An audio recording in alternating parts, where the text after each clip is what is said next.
I kind of use 5 words that drive me, and it's think, create, relate, give, and move. Welcome to 20-Minute Leaders. Just sit back, relax, and learn from the leaders of today. It's a journey. Each one is different, unique, inspiring. Let's get started. This episode is powered by J Ventures, a community-driven VC fund in Silicon Valley, in partnership with Lomitech, and sponsored by Homeward Ventures, Hippo Insurance, Upwest, Hillel at Stanford, Leap, and Birthright Excel. Welcome to 20-Minute Leaders. Today, we are talking with David York, and this is going to be a really fun conversation. David is an attorney and CPA who practices law in the area of estate planning, with extensive experience in designing advanced strategies for high net worth clients. David has spoken to hundreds of public groups and professional organizations, including TedXSaltLakeCity, Q Commons, the Hawaii Tax Institute, the Purposeful Planning Institute, Investments and Wealth Institute, Valmark Member Summit, Southeastern Family Office Forum, and the Million Dollar Roundtable. David has also written 3 books, Entrusted, Riveted, and The Gift of Lift. So we're going to have some really interesting conversation, and I feel like, perhaps some things that people may think we're going to talk about, they're going to take a little bit of a pivot right and left, which is going to be pretty awesome. But I want to get started, David, by understanding a little bit better what you do. And then we'll get to some of the more interesting stuff regarding your philosophy and then how you see, people. But what is really estate management and wealth management? And what is it that you do in the day-to-day? Yeah, so my day job, I'm an attorney. I'm also a CPA. And I focus in the areas of estate planning, tax planning, asset protection, charitable organizations. So my background is very on the technical side, on the transactional side, helping people. In the course of that, been fortunate enough to get to work with a lot of entrepreneurs, a lot of family businesses, and a lot of high net worth and ultra high net worth people. Mm-hmm. And so if you're looking at your work with these types of people and these types of organizations, how does that work actually take place? Is it mainly, a decision has been made and now you're coming and you're helping them execute on that decision? Is it consulting for that decision? Which part of the process are you integrated with?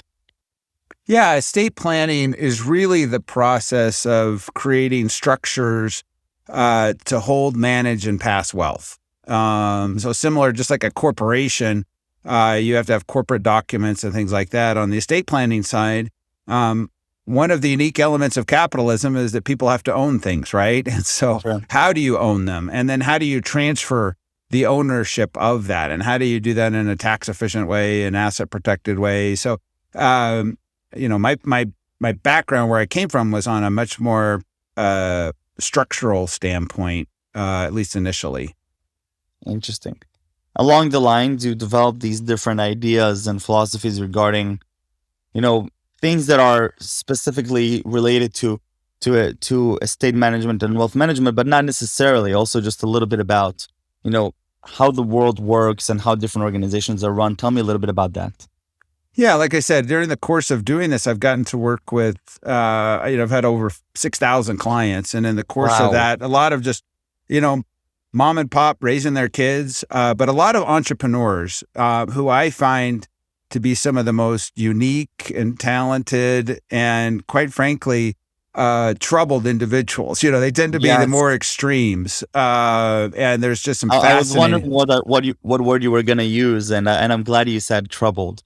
It's a choice. Yeah, and that's not just anecdotal. I mean, the reality is they did a study among entrepreneurs, and they found that entrepreneurs twice as likely to suffer from depression as the general public, 6 times more likely to have ADHD, 3 times more likely to deal with substance abuse, 11 times more likely than the general population to be bipolar. Really? And even among those who don't have a self-diagnosed issue or struggle, they're twice as likely to identify as coming from families with mental issues as others. And so, they just, and when you think about it, it actually makes sense. They tend to be more extreme, right? They tend to be more extreme in their work ethic and how they view life and their perspective and their engagement and all of those things. And they did another study that only about 8% of the population is entrepreneurial. And I think that's one of the biggest myths is we think anyone can become an entrepreneur. But the reality is it's just a fairly unique subset of people who look at life differently and see life differently than everyone else. And so, as I'm doing all this estate planning and everything else, I started to notice like the characteristics and habits of people who are the most impactful. But you also had some interesting insights regarding at the end happiness levels and fulfillment and different forms of why people do things, why do organizations do things, and how these things come together, right? Yeah, I think that's one of we all start with certain assumptions, and I started in estate planning with a fairly I thought was a true assumption, which is money equals happiness, right? The more money you have, the happier you are. And so as you head up the wealth continuum, you're going to see people with increasing levels of happiness. And that was one of the things I did not see. In fact, what I saw was more of an inverted U-curve in the correlation between the amount of wealth that people have and the relative perceived levels of happiness. And and this is actually backed up empirically. They did a study that showed that as you make more money, you tend to have higher levels of happiness, but only up to a certain point. And then it's that starts not that high, that point, right? No, in the U.S., it's about $95,000. Now, yes, Palo Alto is probably more than Salt Lake City, but there's different levels. But and they looked at reasons why, and obviously some are kind of intuitive. Like it takes more work and effort to make more money. More time. Two is social comparison. That's one of the biggest ones. Is as you get more money, you start to look around at what other people have, and unfortunately, it becomes more about what other people have and what you don't have than what you actually have. Interesting. But then the third was the most fascinating, and it correlates to that number. And what they found was at about $95,000 in the U.S., you can get everything you need. So then you switch to what you want. And need is actually fairly quantifiable, but want is insatiable. You can always have the faster car, the bigger house, the nicer trip, whatever. And so you start to chase a mirage, and that actually leads to dissatisfaction. And some of the most content people are the ones who just all they have is what they need, and they get out of that hedonic treadmill of constantly seeking the next shiny thing. Wow.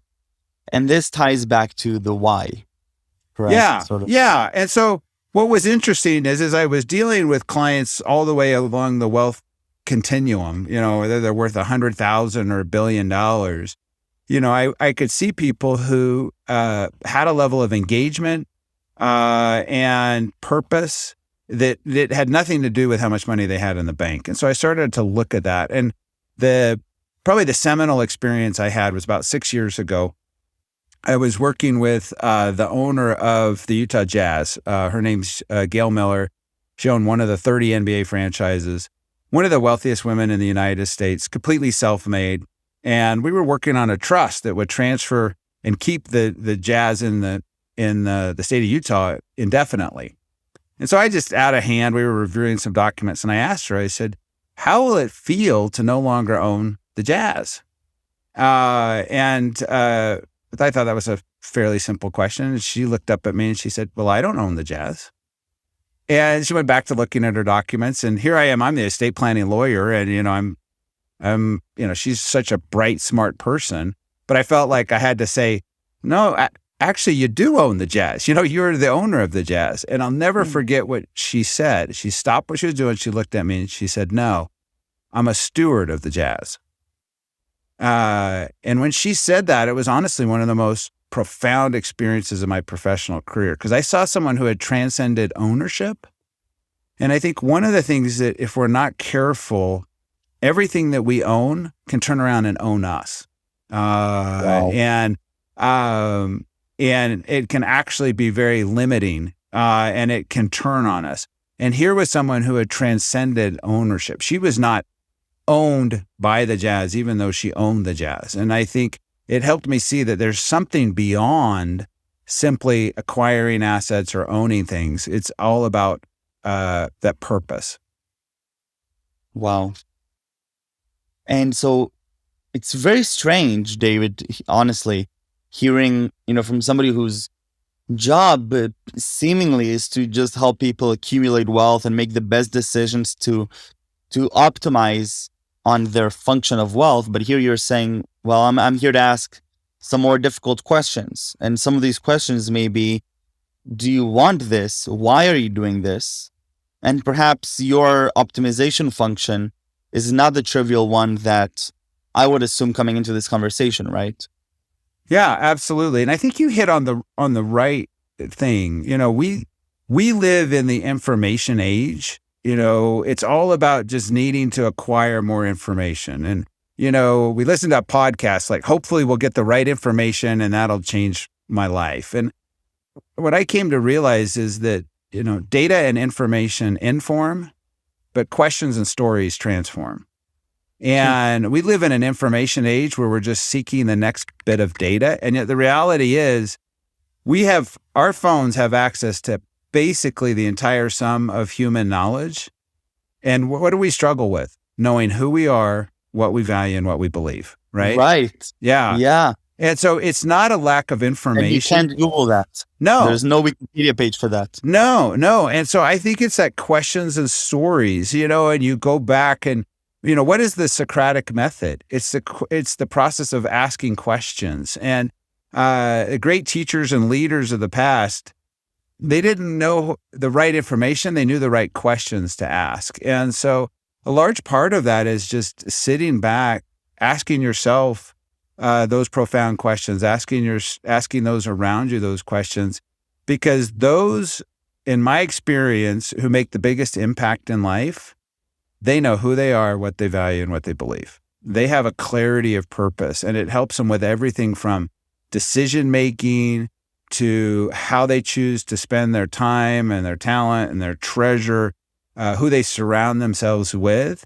And it makes life in some ways much simpler, not necessarily easier, but simpler because they have that clarity. And yet, in my experience, the vast majority of us, we don't know the answers to those questions. Does this impact the way you work in one way or another? Does this change the way that you work with clients, the different questions you ask, the different processes you go through? Yeah, absolutely. Absolutely. Because to me, purpose and people should always drive process and planning. And we do it the opposite way, right? I was talking with a group of highly successful entrepreneurs. They had started multiple different businesses and things like that. And so I asked them, I said, how many of you all would credit the success of your business to your articles of incorporation? And they all just laugh. They're like, 0%. We equate 0% of the success of our business. And I said, but you needed it. They said, yeah, we needed it. I said, but what made you successful? They said, we knew the problem that existed in the world. We knew how we wanted to solve it, and we surrounded ourselves with great people, right? It was the keys to me for a successful business, just like a successful wealth transfer, are clarity of purpose and quality of people. And then you let that drive everything else. Unfortunately, in estate planning, in wealth transfer, it's all about the money. It's all about the wealth. It's never about preparing people for the wealth. And so when you miss the why and the who, I don't care how great you are in the what and the how, right? You can have the greatest articles of incorporation in the world. If you don't know what you want to do as a business, you don't have good culture, you're not going to achieve anything. By the same token, you have that kind of stuff that's great and you have really basic documents, you're going to thrive. And so what I realized is, at the end of the day, I can help create a skeletal system, but it's heart and soul that actually makes a difference. Heart and soul that makes a difference. And is that something that you're able to communicate with the people that are working with you, because they're coming to you perhaps with a little bit more strict objectives of wealth and tax planning and legal things, that maybe they're not expecting to be thinking about these difficult yet, at the end, most critical questions that we're positioning here. Yeah, I think so. I mean, honestly, early on, I've been doing this for 25 years. So initially, I worked with that greatest silent generation. They were that product of the Great Depression and World War II. And they felt an obligation to transfer wealth. They saw wealth and inheritance as an obligation. But beginning with the boomers, the Xers, the millennials, people are looking for something more, right? It's not just about dumping wealth down and giving unearned, undirected wealth to the next generation because they see the negative effects. In the United States, the average American inheritance is consumed in 18 months. So what people build and create over the course of their life is on average consumed by the next generation in 18 months. Wow. Yeah. And you think, okay, well, that's true of average Americans, but not the high net worth or the ultra high net worth. Even among the wealthiest Americans, the average half-life of inherited wealth is 8 years. So let's say I inherit $50 million, and you say more than you'd ever need. In 24 years, statistically speaking, you'd have $6.5 million left of that. Wow. That's just one generation. And it's because, in 25 years of doing estate planning, the one thing I've learned is that we value things based on what they cost us. And when something doesn't cost us anything, we just can't value it like something that comes with cost. And I think one of the issues that we have in the world today is that we want to bypass cost, right? We want things to be cheap and easy. And when they're cheap and easy, they're just not valued like something that comes with cost. And I think that's one of the biggest issues with inherited wealth is I can transfer the financial resources. I can't transfer the cost. And when I can't transfer the cost, I actually can't transfer the value. And that was one of the things that I had to learn about estate planning. Wow. How do you take this to your own sort of career and your own path? This question of the why. What is your why? Yeah. So, it's funny as I was looking at these characteristics, and several years ago, my partner and I wrote a book called Entrusted, and in there we identified the key characteristics of families that successfully transfer wealth, and to me that starts with an understanding of your core values. What are your core values? What drives you? What motivates you? And I'm writing this and I'm thinking, geez, I'm a lawyer. I don't even know what values I have. Heck, maybe I don't even have values, right? And so I sat down and went through a process to understand that. And so I kind of use 5 words that drive me, and it's think, create, relate, give, and move. I love thinking. I love new ideas. I love creativity. So I always try to combine thinking and creating. I think relating and being with people. If what you do does not positively impact others, it's really not worth it. At the end of the day, it's just self-indulgence. And then giving, I think generosity is such a key component to life. The happiest, most engaged people that I've ever met are the most generous. Have you ever met a sour, upset, depressed, generous person? I've never seen it. No. And then move. I love being on the move. I love going on trips. Mm-hmm. I love seeing what's around the corner.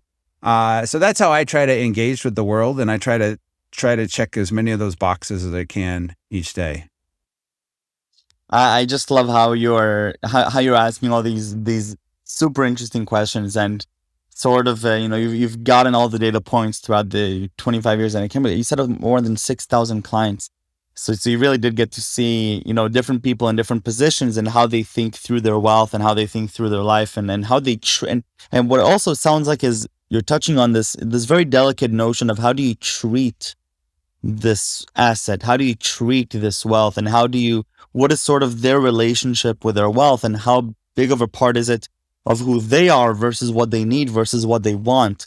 And so you sort of have a different data set than what anybody else maybe has, because you're seeing them in a different light. And so David, I really want to thank you for joining me. This was really fantastic. Yeah, And, anytime. I really appreciated it. continue making a great impact, and stay safe and stay healthy. All right. Thanks. You too.